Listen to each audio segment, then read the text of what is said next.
ایک شخص تھا اپنی بیوی سے بے پناہ محبت کیا کرتا تھا، بدقسمتی سے اس کی بیوی کو جلد کی بیماری لگ، اب دن بدن اس کی خوبصورتی بدصورتی میں ڈھلتی گئی۔ دوسری مصیبت اس پر یہ آن پڑی کہ کسی حادثے پر وہ شخص بینائی سے محروم ہو گئے، نظروں سے محروم ہو گئے۔ اب دونوں میاں بیوی اس حال میں گزر بسر کر رہے تھے۔ بیوی کی یہ جلد کی بیماری دن بدن بڑھتی گئی، وہ اتنی بدصورت ہو بیٹھی کہ کوئی بھی شخص اسے دیکھنا گوارا نہیں کرتا تھا۔ اب سارا جہان اسے دیکھنا گوارا نہیں کرتا تھا، کراہت کرتا تھا۔ ایک اس کا شوہر ہی تھا جو بسم اللہ پڑھ کے لقمے توڑ توڑ کے اس کے منہ میں ڈالتا، اسے کھانا کھلاتا، اسے پانی پلاتا۔ وہ سوچتی اگر یہ میرا شوہر اندھا نہ ہوتا تو یہ میرے ساتھ کبھی بھی نہ رہتا، مجھے چھوڑ دیتا، مجھے طلاق دے دیتا۔ مالک شکر ہے تیرا کہ اس حال سے پہلے تو نے میرے شوہر کو نابینا کر دی۔ میرا شوہر اگر ان آنکھوں سے میری یہ بدصورتی ایک بار بھی دیکھ لیتا، مجھے اپنے ساتھ نہ رکھتا۔ وقت گزرتا گیا، زندگی کا سورج ڈھل گیا، اس شخص کی یہ بیوی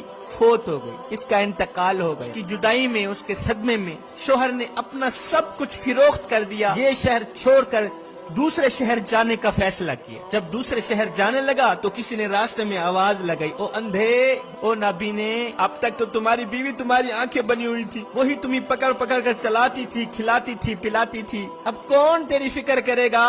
اب اکیلے کیسے رہو گے او اندھے؟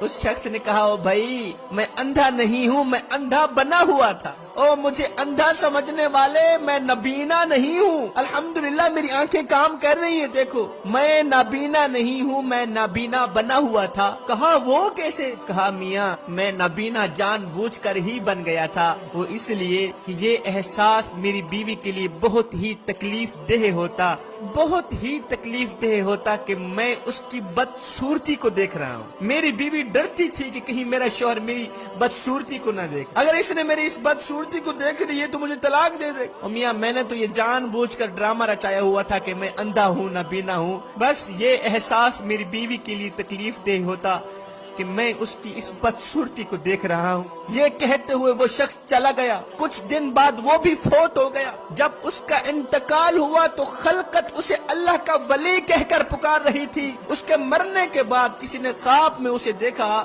کہ وہ شخص جنت کی وادیوں میں گھوم پھر رہا ہے، جنت میں ٹہل رہا ہے۔ کسی نے پوچھا، او میاں تو جنت میں کیسے چلا گیا؟ کہا ایک عمل کی بدولت اللہ نے مجھے بخش دیا، میرے تمام گناہوں کو بخش دیا۔ کون سا عمل تھا؟ یہ وہ والا عمل تھا جو میں نے بیوی کا دل نہیں توڑا تھا، بیوی کو وہ تکلیف نہیں دی تھی کہ میں اس کی بدصورتی کو دیکھ رہا ہوں۔